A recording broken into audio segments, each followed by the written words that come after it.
أعوذ بالله من الشيطان الرجيم. بسم الله الرحمن الرحيم. إنا أعطيناك الكوثر فصل لربك وانحر إن شانئك هو الأبتر. ترجمہ: اِنَّا أَعْطَيْنَاكَ الْكَوْثَرَ، اے پیغمبر یقین جانو ہم نے تمہیں کوثر عطا کر دی ہے. فَصَلِّ لِرَبِّكَ وَانْحَرْ، لہذا تم اپنے پروردگار کی خوش ندی کے لیے نماز پڑھو اور قربانی کرو. إِنَّ شَانِئَكَ هُوَ الْأَبْتَرُ، یقین جانو تمہارا دشمن ہی وہ ہے جس کی جڑ کٹی ہوئی ہے. یہ ترجمہ ہو گیا.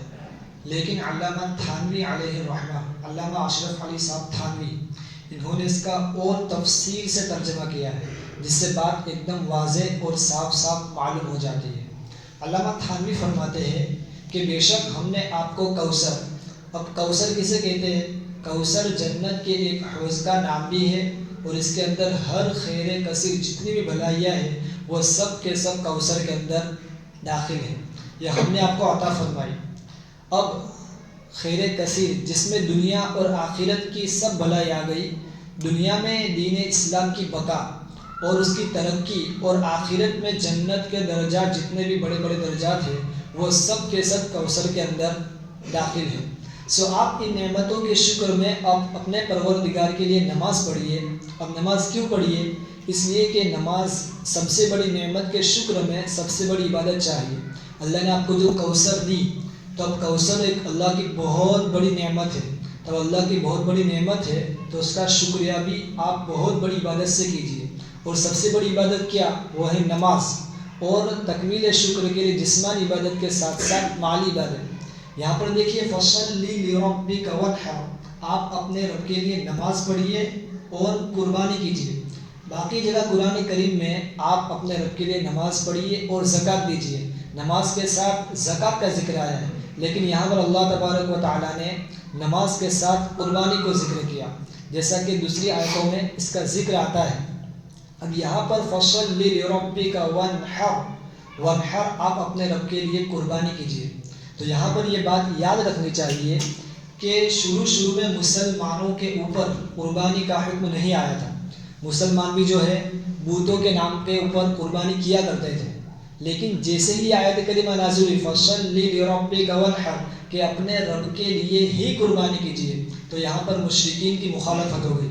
اس لیے کہ مشرکین بھی اپنی قربانی بتوں کے نام پر کیا کرتے تھے. چھٹے پارے کے اندر اس کی پوری کی پوری تفسیر ہے کہ مشرکین کس طرح بتوں کی عبادت کرتے تھے، کس طرح بتوں کے نام پر قربانی کرتے تھے. تو جیسے یہ صورت نازل ہوئی فَصَلِّ لِرَبِّكَ وَانْحَرْ، اب اپنے رب کے لیے نماز پڑھیے اور اپنے رب کے نام کی ہی قربانی کیجیے.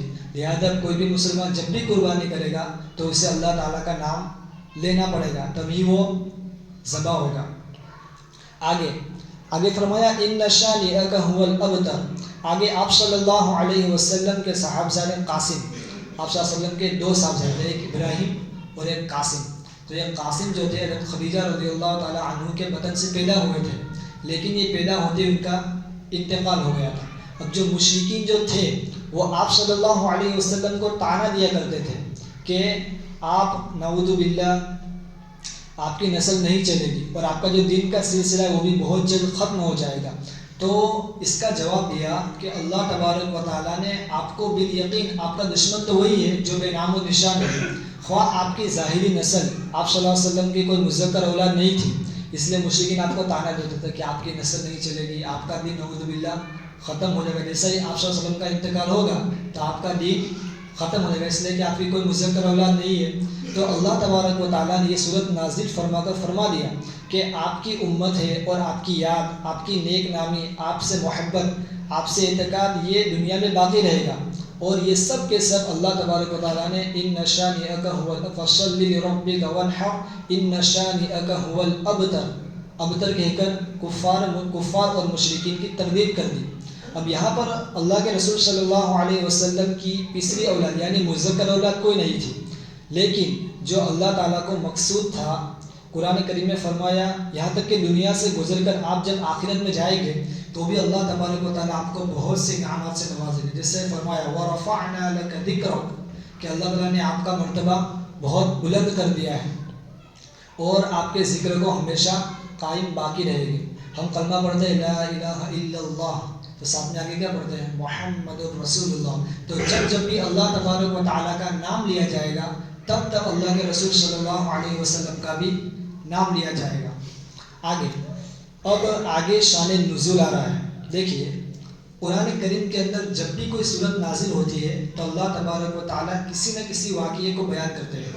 شان نزول کا مطلب کیا ہے کہ یہ صورت کیوں نازل ہوئی، یہ صورت کیوں نازل کرنی پڑی، اس صورت کے نازل ہونے کا مقصد کیا ہے، شان نزول اس کو کہتے ہیں۔ تو اس کا شان نزول ابن ابی حاتم نے صدی سے اور بیہقی نے دلائل نبوت میں حضرت محمد بن علی بن حسین رحمۃ اللہ علیہ سے نقل کیا۔ یہ ایک روایت ہے کہ جس شخص کی اولاد مذکر مر جائے اس کو عرب لوگ پہلے کیا کہتے تھے ابتر، اس کی نسل مقطوع نسل جسے کہتے ہیں کہ اس کی نسل اب آگے نہیں چلے گی، تو عرب اسے کہتے تھے مقطوع النسل، یہ تو ابتر ہے۔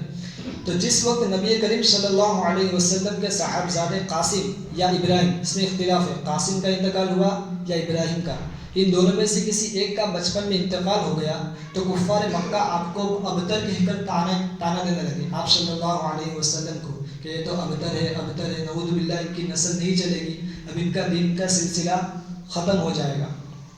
ایسا کہنے والوں میں سب سے آگے نام آتا ہے عاص بن وائل نام کا ایک شخص تھا جو خاص طور پر آپ صلی اللہ علیہ وسلم کو ابتر کہا کرتا تھا۔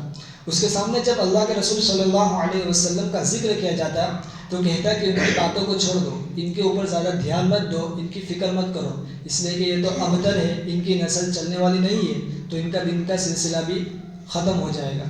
اس پر یہ سورہ کوثر اللہ تعالیٰ نے نازل فرمائی۔ یہ ایک روایت ہوئی۔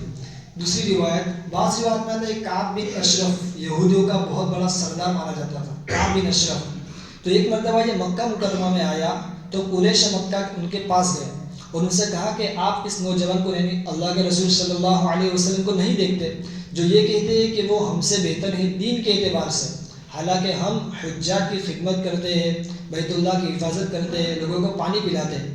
سورۃ القریش کے اندر گزر گیا کہ مکہ مکرمہ میں جو تھے کفار اور مشرکین ابھی مسلمان نہیں ہوئے تھے، لیکن ان کے پاس حضرت ابراہیم علیہ السلام کے زمانے سے لے کر کعبہ کی حجاجوں کی خدمت کرنا، ان کو پانی پلانا، یہ سب ان کی خدمت تھی۔ تو وہ سمجھتے تھے کہ ہم دین کے اعتبار سے بہت بہتر ہیں، ہم مشرکین ہیں، بتوں کی عبادت کرتے ہیں، لیکن ہم ابھی بھی بہتر ہیں۔ اللہ کے رسول صلی اللہ علیہ وسلم جو دین لے کر آئے وہ ہم سے بہتر نہیں ہے بلکہ ہم ان سے بہتر ہیں۔ تو کعب بن اشرف نے سن کر کہا کہ تم لوگ اس سے بہتر ہو، تم لوگ اس سے بہتر ہو۔ تو یہ صورت اس وقت نازل ہوئی، یہ دوسرا قول۔ اب خلاصہ کلام یہ ہے کہ مکہ مکرمہ کے اندر کفار مکہ جو تھے وہ اللہ کے رسول صلی اللہ علیہ وسلم کی پسری یعنی مذکر اولاد نہ رہنے کے سبب ان کو ابتر کہنے کا طعنہ دیا کرتے تھے۔ تو ان کے جواب میں اللہ تبارک و تعالیٰ نے سورہ کوثر نازل کر ان کے طعنوں کا جواب دیا۔ وہ صرف یہ نہیں بلکہ آپ کے نرینہ اولاد نہ ہونے پر آپ کو مقتول نسب بھی کہا کرتے تھے، تو آپ کی نسبی بھی انشاءاللہ دنیا میں قیامت باقی رہے گی اگرچہ دختری اولاد سے ہو۔ اللہ کے رسول صلی اللہ علیہ وسلم کی کوئی بھی مذکر اولاد نہیں تھی، لیکن اللہ تبارک و تعالیٰ نے آپ کی نسل کو باقی رکھا اور آج تک باقی ہے، جن کو ہم سید کہتے ہیں۔ حضرت فاطمہ الزہرا رضی اللہ تعالی عنہا، ان کے بطن سے اللہ تبارک و تعالیٰ نے ان کو دو اولاد دی، حضرت حسن اور حضرت حسین، اللہ کے رسول صلی اللہ علیہ وسلم کے صاحبزادے۔ تو ان سے نسل چلی۔ تو جو کفار جو کہتے تھے کہ آپ مقتول نسل ہیں، لیکن اللہ تبارک و تعالیٰ نے آپ کی نسل کو چلایا اور قیامت تک یہ نسل باقی رہے گی۔ تو کفار کو ایک جواب ملا۔ دوسرا جواب یہ ہے کہ قرآن کریم میں اللہ تبارک و تعالیٰ نے اللہ کے رسول صلی اللہ علیہ وسلم کی بیویوں کو ازواج مطہرات، جن کو امہات المؤمنین کہا گیا امہات المؤمنین، تو اس حیثیت سے پوری امت کی مائیں ہوئی۔ تو پوری امت کے باپ کون ہوئے؟ اللہ کے رسول صلی اللہ علیہ وسلم۔ تو پوری جو امت ہے وہ بھی اللہ کے رسول صلی اللہ علیہ وسلم کی اولادی ہوئی۔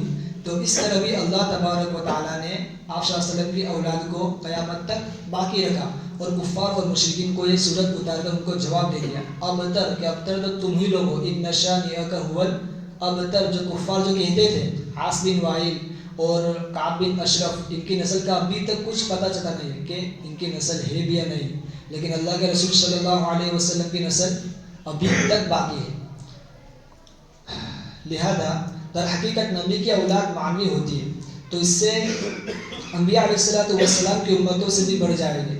اور یہاں پر ایک بات, ایک حدیث شریف میں اللہ کے رسول صلی اللہ علیہ وسلم فرماتے ہیں کہ تم ایسی لڑکی سے شادی کرو جو زیادہ بچے جننے والی ہو, اس لیے کہ قیامت میں اپنی امت پر فخر کروں گا. تو اس حدیث شریف کے اندر سے معلوم ہوتا ہے, یہاں پر بھی فرمایا اللہ کے رسول صلی اللہ علیہ وسلم نے, تو اس سے معلوم ہوتا ہے کہ ایسی عورت کو تلاش کرنا چاہیے جو زیادہ بچے جننے والی ہو, تاکہ قیامت کے دن اللہ کے رسول صلی اللہ علیہ وسلم ہم پر فخر کرے کہ میری امت میں اس نے بڑھوتری کی ہے.